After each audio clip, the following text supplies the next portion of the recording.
You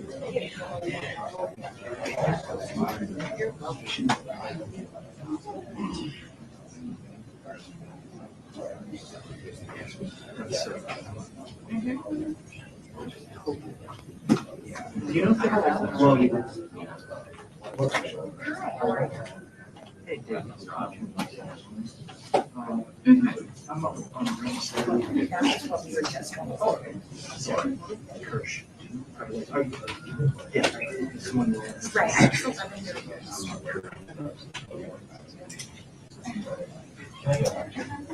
yeah.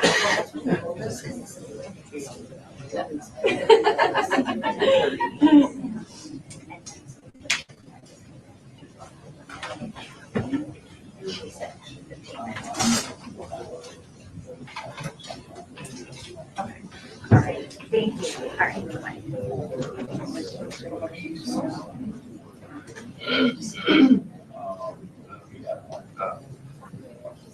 Are you gonna be in your shot when you get back to this one?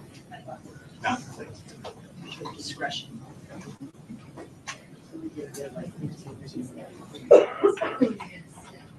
$30 years in Marshall.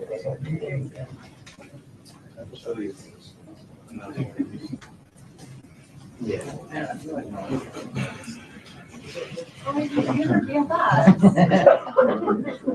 Oh, shit, I'm trying to be nice. Thanks a lot. Oh, it's okay. You got a little brotherly love over here.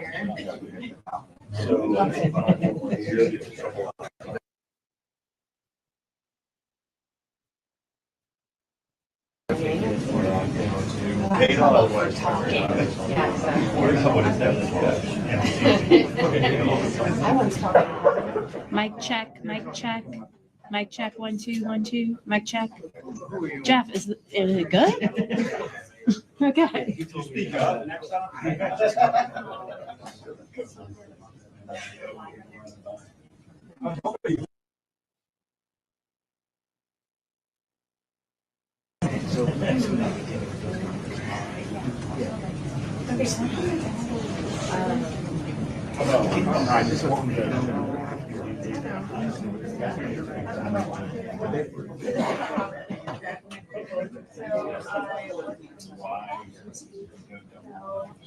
One o'clock. And my car was parked. Still parked. She's the other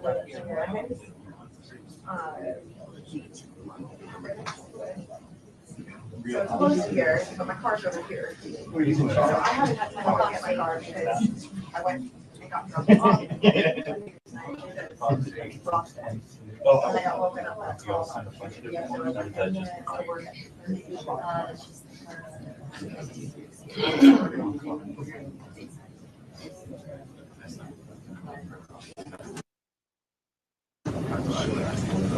Yeah, we're just talking. We're just talking. Well, I was talking.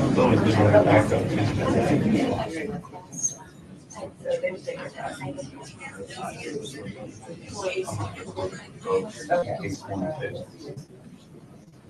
I never trust technology. Okay. I just don't know what. Yeah, let's answer it because one I have broke.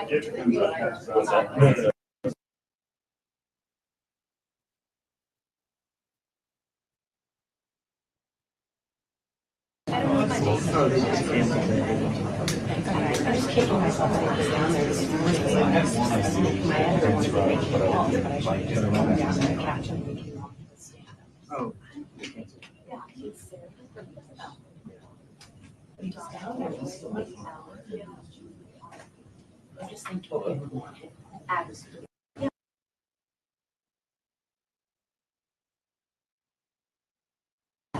Yeah. Oh. Okay, you're about to set me right up. Okay. I was going to.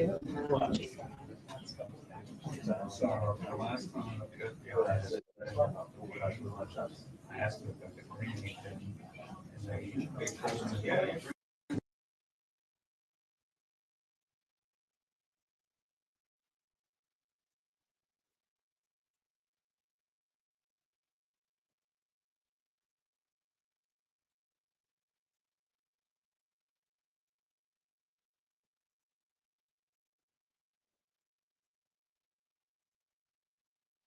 Young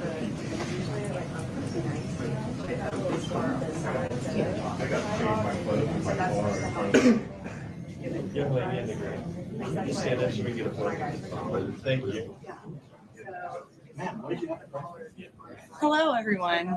I did get mistaken earlier for being part of the governor's office, but I'm not. Thank you so much. All right. Thank you, everyone.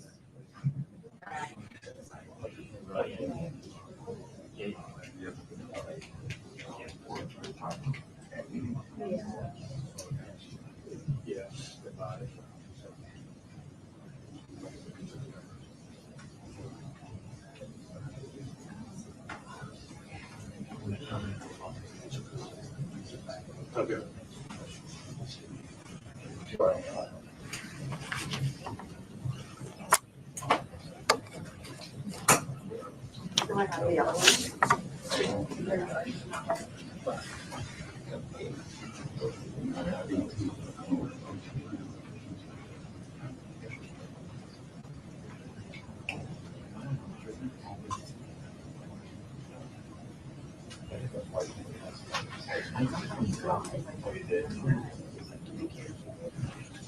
No real.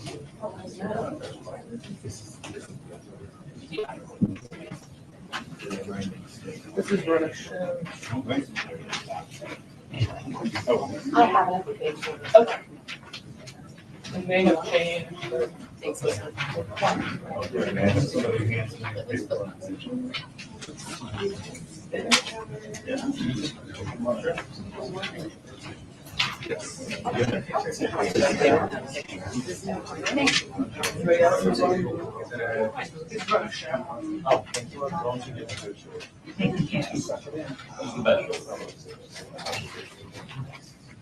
Everybody good? I'm What line are you on, Jay? One.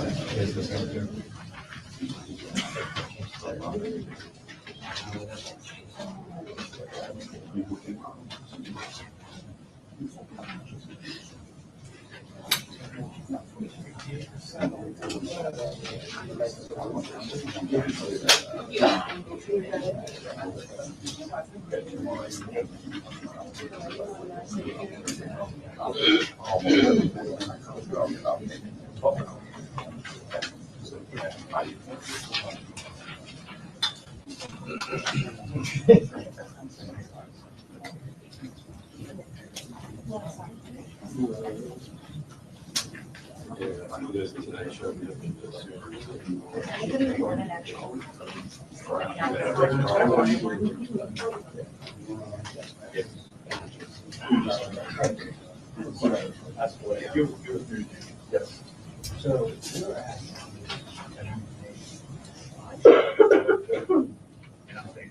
Why are we security? I have no idea.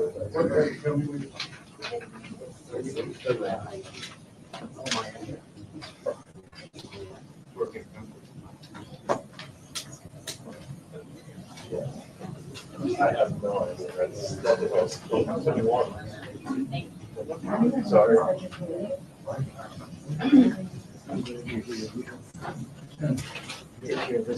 Hey.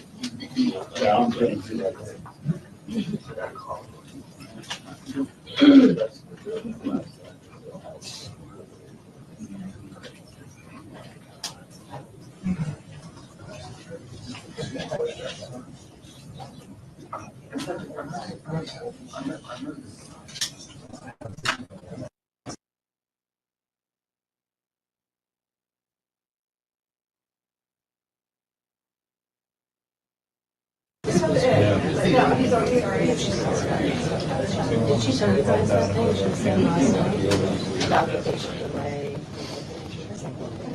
Or that they should delay the game, I'm sorry.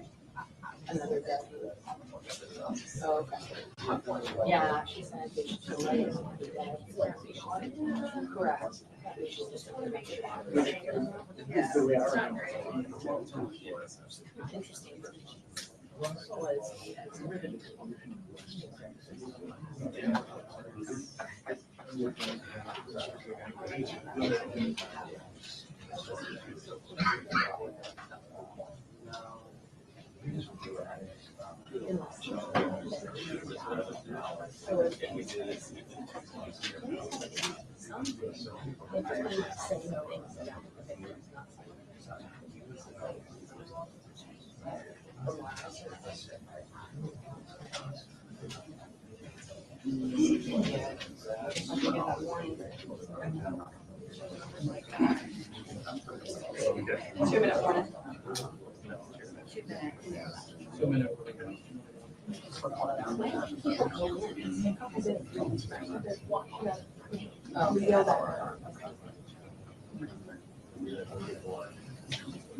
But I figured we have to use the officials to go before that.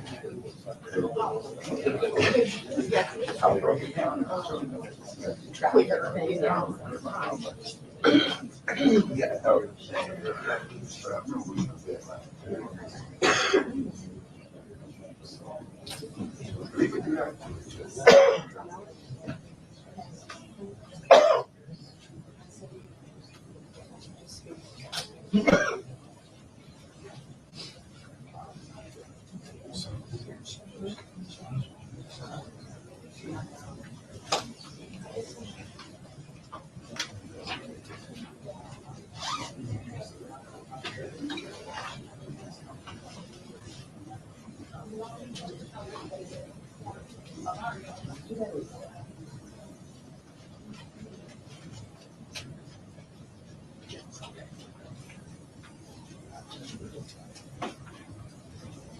Oh, and I missed on that sheet, it didn't have the Toyota with the capital T.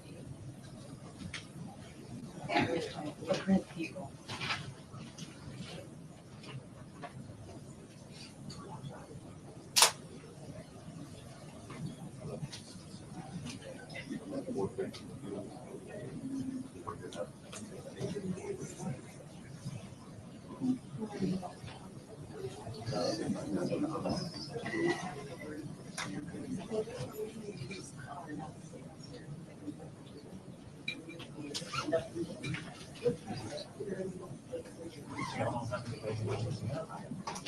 I mean, I think we have the passports one here, so it's actually. Yes, I'm in. Yeah.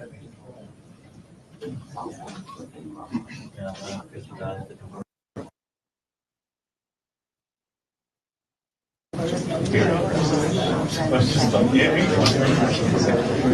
Yeah, how you gonna do your work?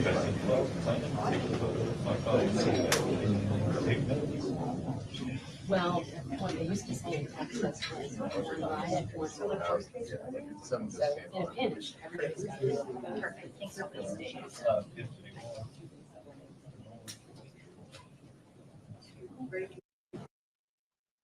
I'm old, so I came up here, so I want to be first. Now it's only 3 days a week, it's advanced. Yeah, aren't they anybody yet? Yeah, you're right, they are. But they're still. I don't think so. Yeah. I could be wrong. Still have a print. They said 3 days a week, because they went to 3 days a week on your advance. How was that one? That was the best. I think the print is going to be long. Anything by the print is too slow. Well, it's really frustrating, right? Once you get a physical copy of it, don't do anything like it. It makes no sense, right? There's things that are standalone, you want to go back to look at it for like a reference. But not with the staff, you know. Right.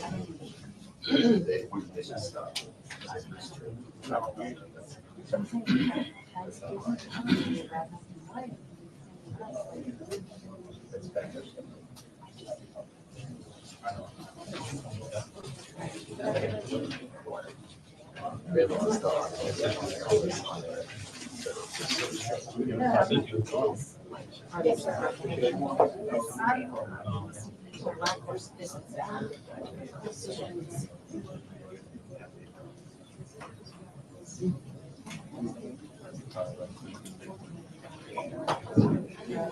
I have this, I was just there on the Texas State Guard, they have a lot of them. just feel your state guard. That's like, oh, I thought you guys were National Guard. And they're like, we are. Well, I'm the National Guard. Yeah, it's a lot. Just like, well, you're to be on during our rap war. How old do you think? Well, I don't know. You look younger than me. I'm 47. Yes. But during the war, you have divisions just wing to grad. But they have to have a big army. I'm making a budget. Yeah, I just signed up. I should do, you know, like disasters.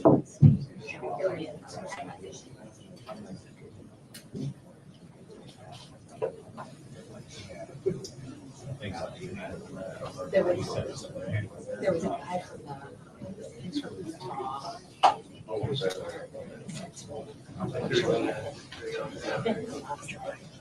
right here. Okay.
Not the armor.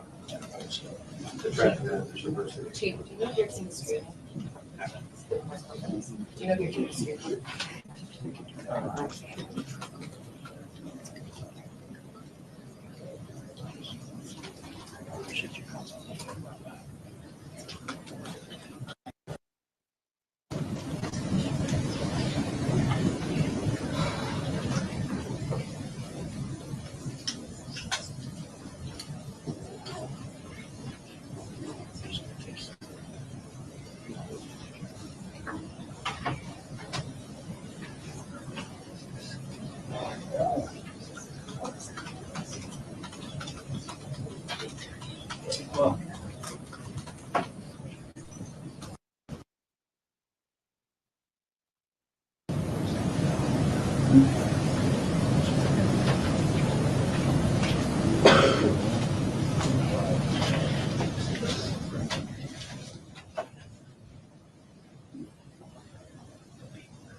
Is it wrong that I'm representing Texas? I'm based in Houston. Need to get your name. I know I do. While I'm here.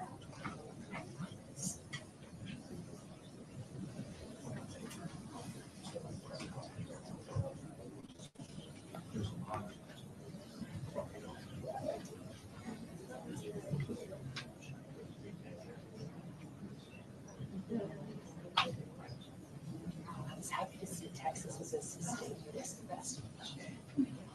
That's what I mean.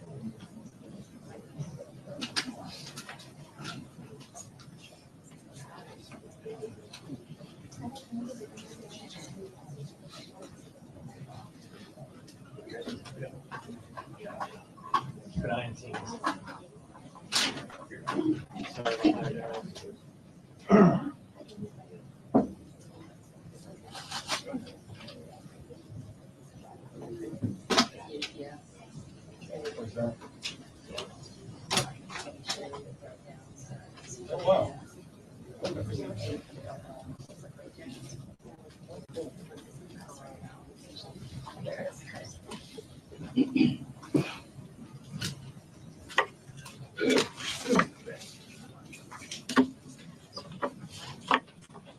right. Y'all all ready? We good? All right. Well, good morning. I first want to start off by reminding the citizens of Louisiana that as you travel around the state, you will see the flags of all state buildings at half-mast in honor of those lives that were lost in this horrific act of violence. I also think that it's important to remember that what happened yesterday was akin to those who are old enough to remember jigsaw puzzles, and that you would take 1,000-piece jigsaw puzzle and you empty the box, and you've got to start sifting through those pieces, and you want to start, if you're real good, you start at the corners, right? Try to put your corners together. And from yesterday to today, over 1,000 law enforcement agents and officers, men and women, have been poring over countless amounts of data, of videos, of surveillances, interviews, tracking down every possible lead that came to us, whether it was the New Orleans Police Department, the Louisiana State Police, the FBI, or our other federal agencies. Also, yesterday, I issued an emergency declaration. That declaration was meant to streamline resources and communications between state, local, and federal partners. And we're seeing the results of it. I also would like to remind everyone that what's going on in this city and this state is twofold. We've got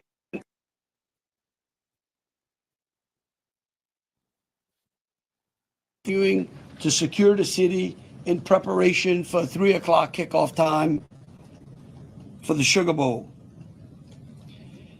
With that, I would also remind those who are in the city that as far as state resources are concerned, we have the Louisiana State Police, the Louisiana National Guard, which was part of that emergency declaration, which allowed us to put an entire MP company on the ground. Those become force multipliers, is what we call that in law enforcement and the military. That helps to add to the resources that we have.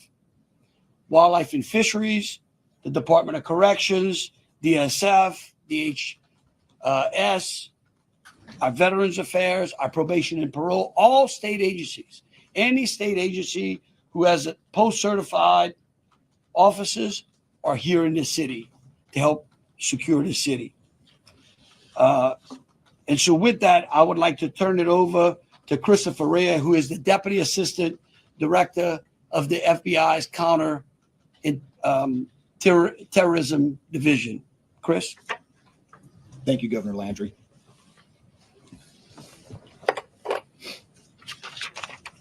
Good morning.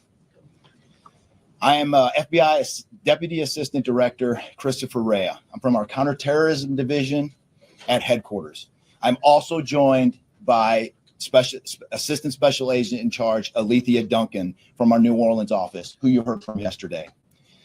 I'm here to discuss not only the latest investigative information we have here in New Orleans, but I'll also let you know about other investigative activities outside of the state. I first, and most importantly, want to send our deepest condolences to the victims of this horrific attack and their loved ones. 14 innocent victims were killed in this senseless attack, and at least 35 are injured. We cannot ease the grief people in this community and across the nation are feeling at this time, but rest assured, we stand with you and in support of you. All the resources, and I'm going to go into that a little bit later, all the resources of the FBI are being focused on tracking down every piece of evidence, every lead, every interview, every potential lead we've got. While I won't be able to answer all your questions today, my goal is to be as forthcoming as possible with you on what we've uncovered so far. First and foremost, let me be very clear about this point. This was an act of terrorism. It was premeditated and an evil act. This was obviously a critical incident, and with that, lots of information and tips come pouring in from law enforcement, first responders, and the public. We have been aggressively running down these tips and information. As you all know, that takes time, and we will continue to do so until every lead has been followed through on. This investigation is only a little more than 24 hours old. So I ask you to keep in mind that as I go through some of the specifics later.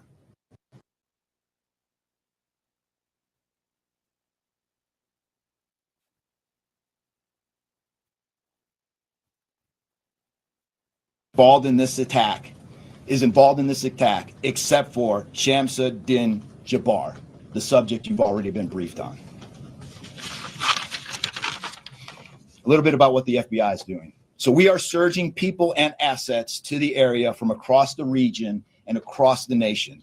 Special agents in multiple field offices across the country have been deployed and are assisting with potential aspects of this investigation and following up on every lead. Additional teams of special agents, professional staff, and victim specialists continue to arrive to provide more investigative power and assistance to the victims and their families.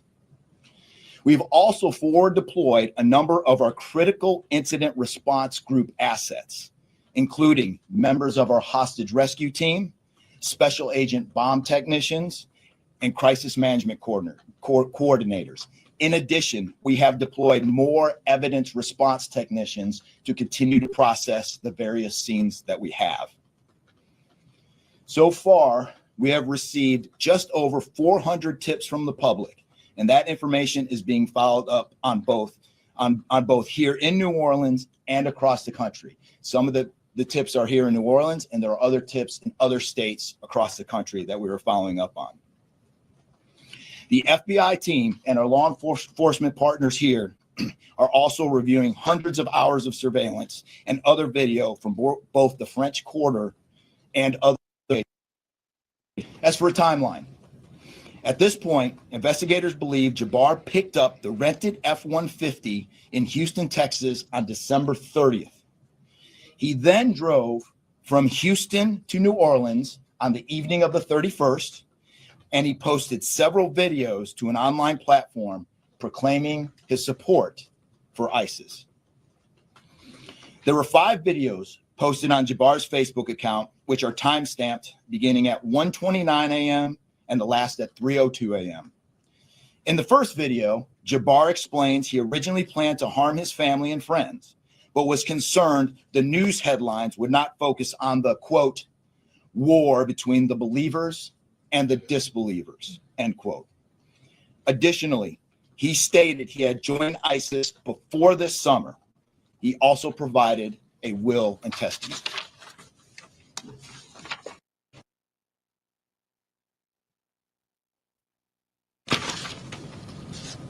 FBI, we have a couple different scenes at the location. We have released the scene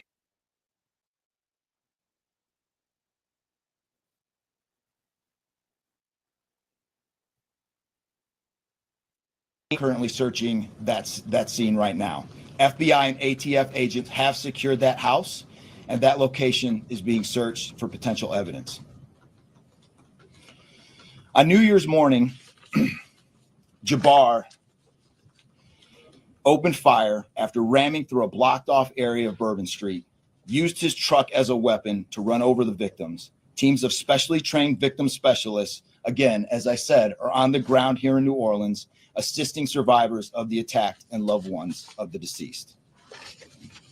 We do not believe the public is in any danger around any of these locations. 3 phones linked to Jabbar have been recovered, and digital media exploitation is a priority to see what is on the device, any other potential leads.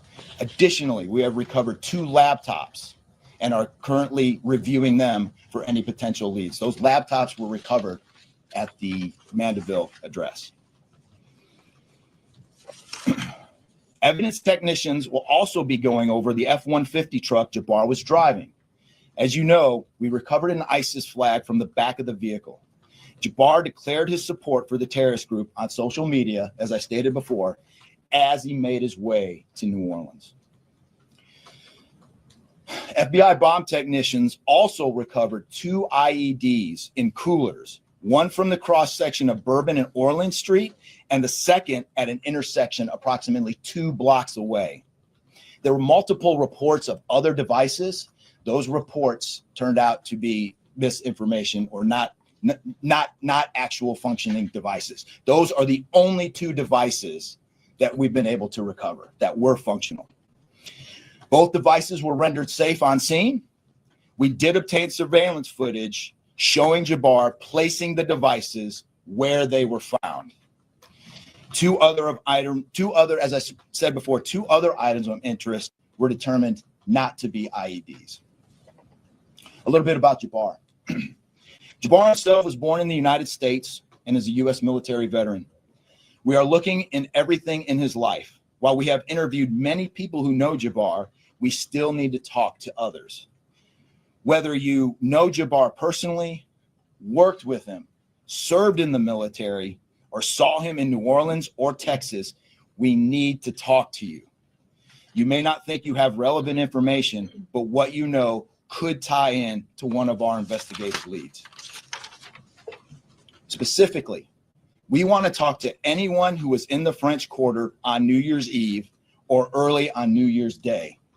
That includes people spotted near one of the 2 IEDs on Bourbon Street. The IED was inside a cooler, and many people stopped and looked at the cooler and then continued on their way. Let's be clear again. We do not believe at this point these people are involved in this incident in any way. We want to speak to them as witnesses and want to know what they saw and when.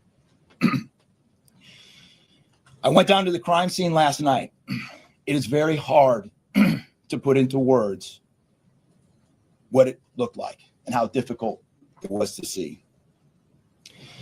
Anyone with information can call us at 1-800-CALL-FBI or send digital tips to fbi.gov/Bourbon Street attack. Response teams finished their work at the crime scene. Bourbon Street has been turned over to the city of New Orleans. As you know, there's also an FBI investigation in Las Vegas.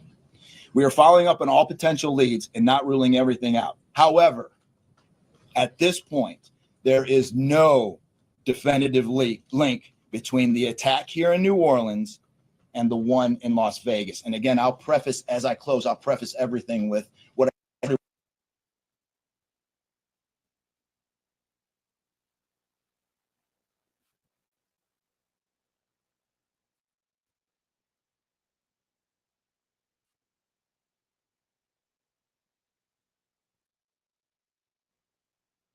also, although I've only been on the ground here a short time, I also want to express a sincere appreciation for our partners here, which include the U.S. Attorney's Office, HSI, ATF, the New Orleans PD, the Louisiana State Police, the Governor's Office, and countless others.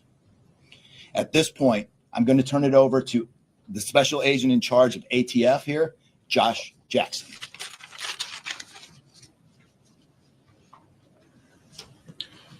Hey, good afternoon. As stated, my name is Joshua Jackson. I am the Special Agent in charge for the ATF New Orleans Field Division. And ATF's primary mission is reducing and solving violent crime throughout the United States and abroad. Solving part is the focus of this investigation. ATF resources that have been brought to bear to the city and to focus with our federal, state, and local partners have been our national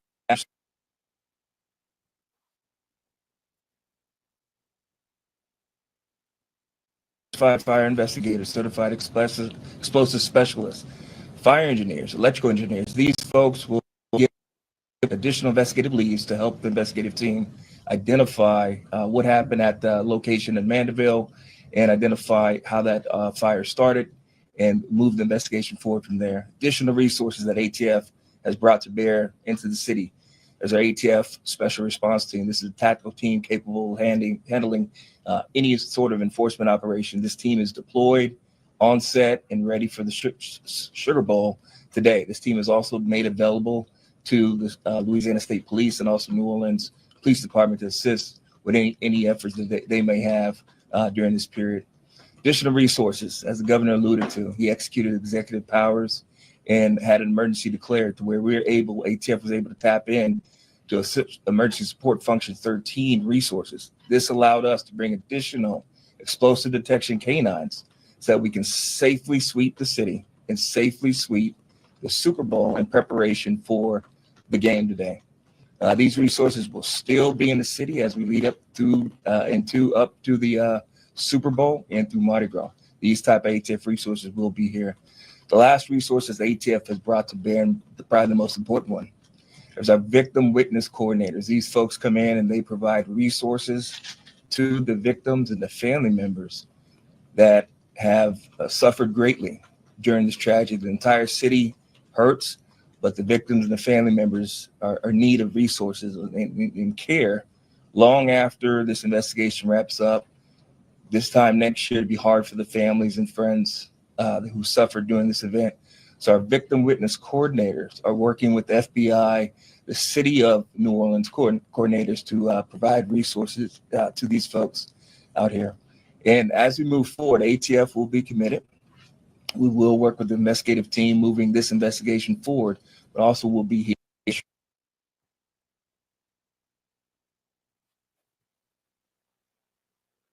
Our mayor of this great city, New Orleans. Madam Mayor. Thank you so much. Thank you so much. Well, good morning once again. And I just want to just echo my thank yous to the unified command of our law enforcement partners and at every single level, federal, state, and governor. Governor, thank you for your partnership. Thank you. I also want to thank the residents and the visitors of the city of New Orleans for your patience, for your support, and most of all, your prayers. Our hearts and prayers continue to go out to the victims' families.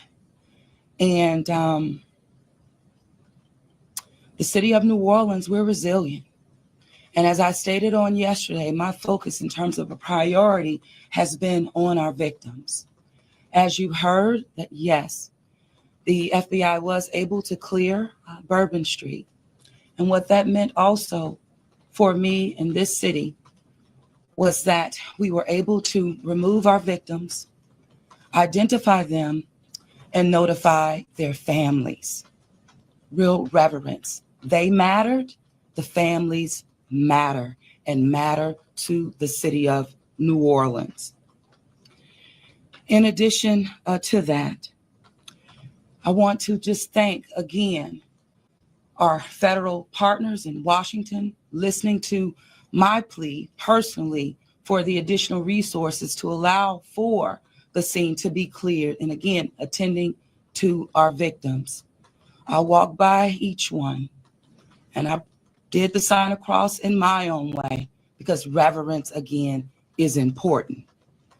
So while we have been able to have Bourbon Street returned back to the city of New Orleans, and the due diligence has been done, that then allowed me to give the go-ahead to begin the cleaning of Bourbon Street. That started happening in the morning about 2 a.m. It was completed before 8 a.m. this morning.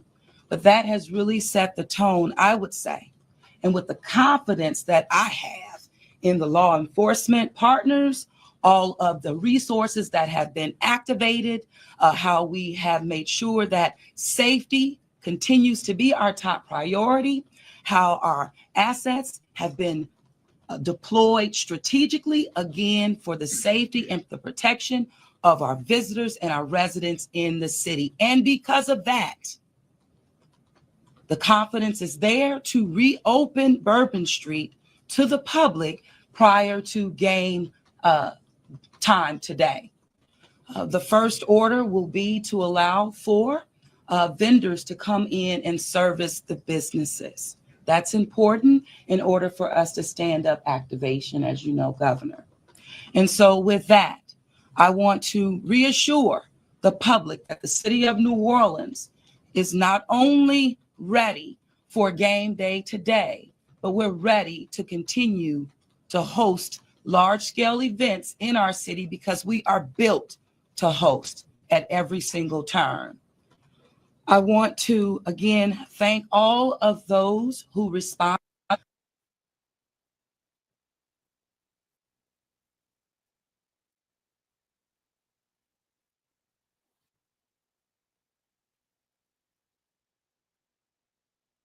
As leadership, we will continue to operate and cooperate as we always have. So I want to also thank all of our partners for the added resources for victim and crisis management. We know that that's, again, important. Working with our partner, the Greater New Orleans Foundation, we have set up a fund for our victims' families for not only today, but into the future. As you heard, this is going to be a long process for our people. So with that, the city of New Orleans, and with all of my confidence, we are ready. And we could not get here again without the unified presence, support, and cooperation. We are stronger together. And I want to say again, thank you so much. Thank you, Governor. So once again, the governor would like me to reiterate that Bourbon Street will be prepared for full activation before game time today. We know 3 p.m., so we're working towards 2:30 p.m. But prior to game time, the kickoff, Bourbon Street will be restored. So we're hard at work now. Our teams are now, and of course, working with our business community to serve our public and serve our residents and our visitors alike.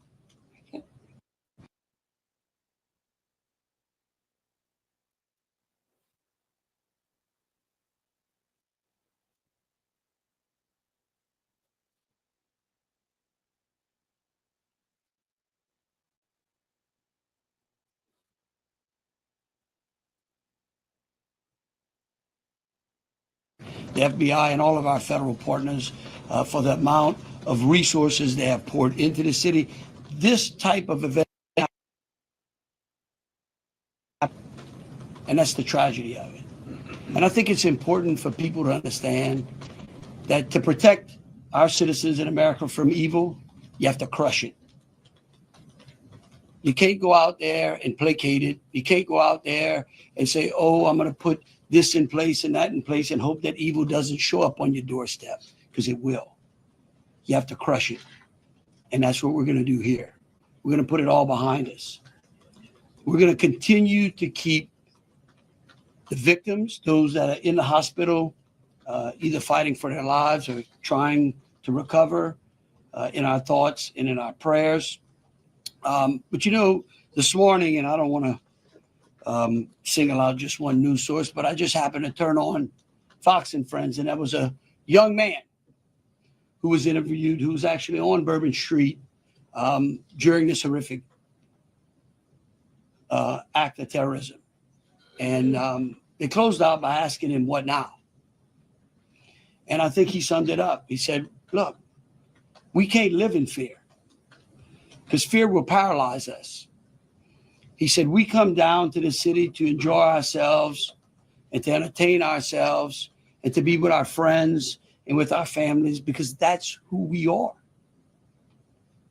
Louisiana invented hospitality. The people of this city care for each other.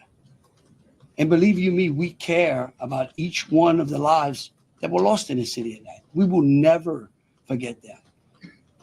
But it would be a tragedy if we let their losses be snuffed out because of fear. This city will be back. We will be open to family and friends and loved ones.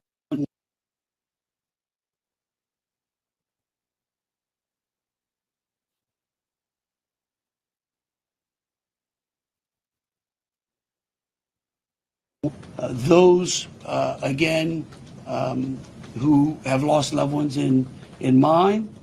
And we're going to get on to the business of this city and this great country. With that, I'll take any questions. Governor, this is for you and the assistant director. The message has really changed since yesterday. Yesterday, the FBI said that people should be vigilant, that he did not act alone, that he likely had help.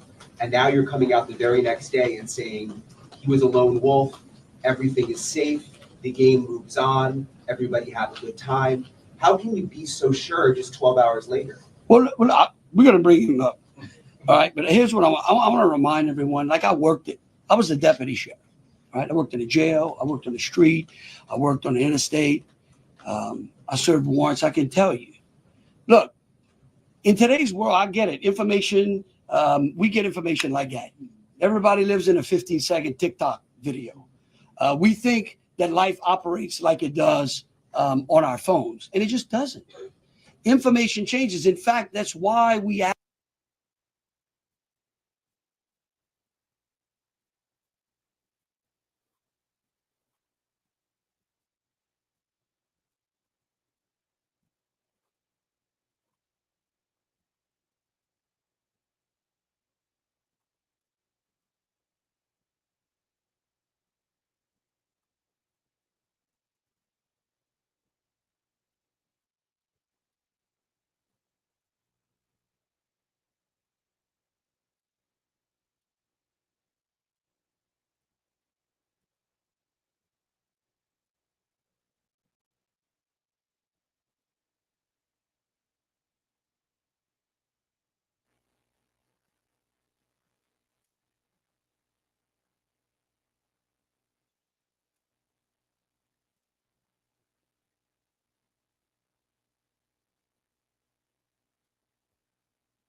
Just in 24 hours.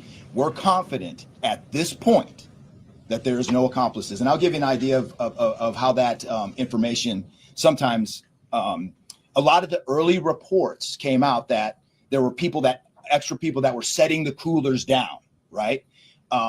It turns out those were just patrons on the street that were looking inside the coolers, right? We didn't know that at first. So we had to kind of track all that down and put that to rest. So that's just an example, one of the pieces of information, but there were other pieces of information that after we got our feet under us a little bit and on the ground here, we were able to put together a much more accurate picture of the subject and his attention. Just one follow-up. The updated test tool, we just wanted to double check. That Yes. was 14, not 15. Yeah. Sorry. 14, and then the shooter himself would be 15 total, to include the shooter. And the terrorist wearing a The suicide IEDs, vest? the IEDs, were the IEDs pipe bombs, and have you discovered a remote detonator anywhere? And you said that you have surveillance footage of the suspect planting those IEDs. What time roughly were they planted? Yeah, those roughly a couple hours. I don't have the exact times in front of me. A couple hours prior to the attack, probably after midnight. I want to say 1 or 2 in the morning, but I can't. Left the area and came back.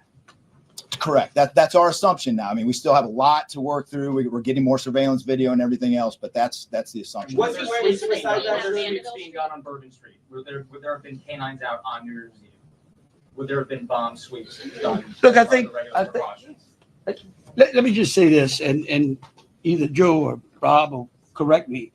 Look, a bomb dog doesn't operate like a drug dog, right? On Bourbon Street, there's a lot of sense sizz, right? A lot of smells.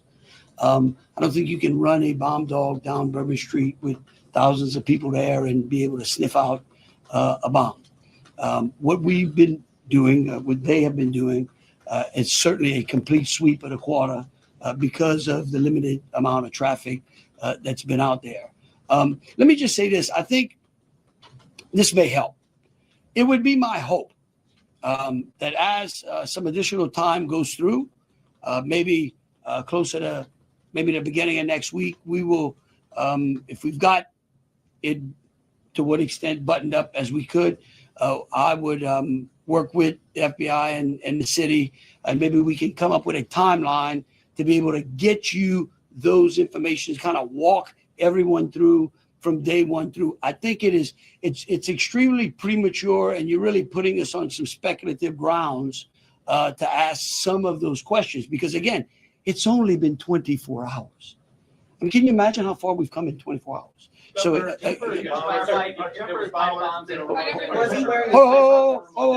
we'll go one at a time. What's being done to make Bourbon Street safer tonight than it was New Year's Eve? Are temporary bollards being brought in to block off the street, and why weren't those used on New Year's Eve?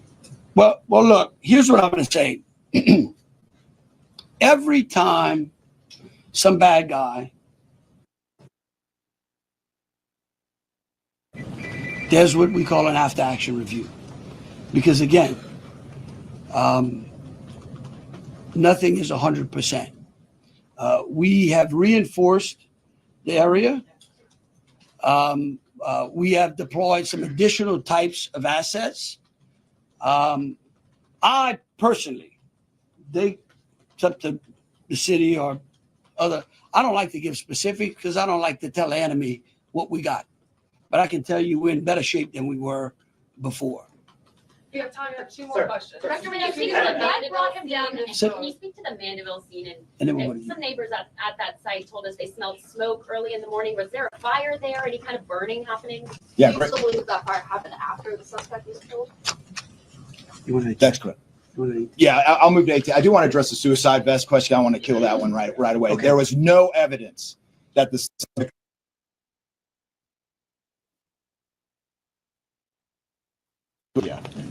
As to the fire at the Mandeville scene. So our working theory now is that the fire started after Jabbar was already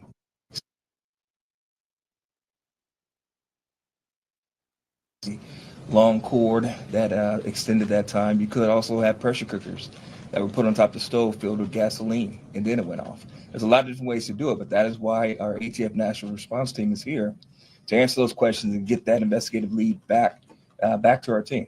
So more to come on that. We're still processing that scene. We're out there right now. Are you Wait, able wait, to wait, say wait, how he became radicalized over all of this time? What brought him to Bourbon Street? Do we have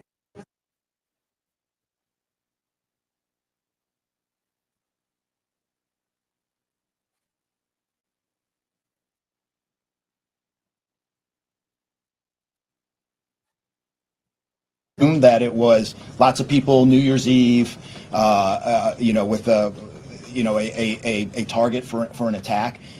That's the stuff in the coming days as far as that path to radicalization that we're really going to be digging into and making a priority of. So what I can tell you right now is that he was 100% inspired by ISIS. And so we're digging through more of the social media, more interviews, working with some of our other partners to ascertain just how to ascertain a little bit more about that connection. We're gonna do one more. Kate? right there?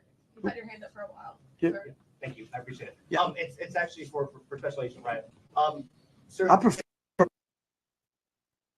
in order to reassure people, would you be able to explain the analysis and evidence that has led to this most recent understanding that he was a lone actor and that there is at this point, at least from your understanding, no further danger to the public? Sure.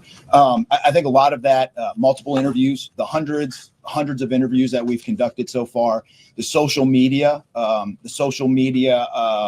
review that we've done of his accounts, the five, by my count now, the 5 devices we have, the 3 cell phones and the 2 laptops, been able to initially triage or go through that. And there is just nothing to indicate through call records, through anything on those devices, through interviews, through anything in our systems that he was aided in this attack by anybody. And again, I have to caveat, like the governor said, this is 24 hours into it. And that could change, but right now we've got a much better picture and much more confidence on what we were dealing with than we were just 24 hours ago. All right, look, thank y'all so very much. Again, we are going to try to get y'all as much information as possible. So any additional information will be put out through press releases. Thank you so very much. Moving forward, are we going to be making Bourbon Street a pedestrian only, or are we going to be allowing cars to drive? Pedestrian only. Pedestrian only?